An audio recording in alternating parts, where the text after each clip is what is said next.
สบายดีทุกคนเนาะสบายดีตอน4 โมงแรงพอเราสิมาต่อนกเขาอยู่แถวหนองสระนี่เนาะ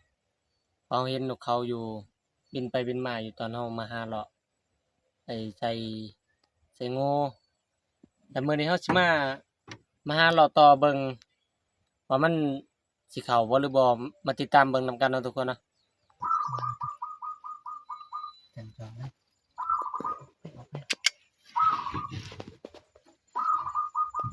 เป็นคือบ่ลูก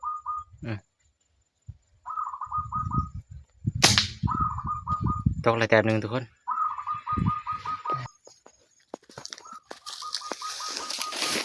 นี่ทุกคนมาแล้วตัวแรกของมือนี่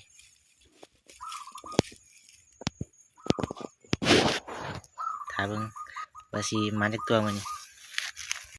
ทุกคนแต่ตัวเดียวเนาะมันมีลายอยู่แต่ว่า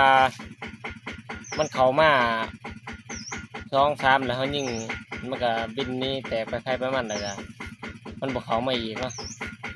แล้วเปิดกับมันเขามากกับเขามาไกลแต่เขาไปยิงมันบ่ได้ฝากกดไลค์กดแชร์กดติดตามเด้อกดบ่ได้ถึงเขามาเบิ่งเนาะฝากกดไลค์กดแชร์นะขอบใจ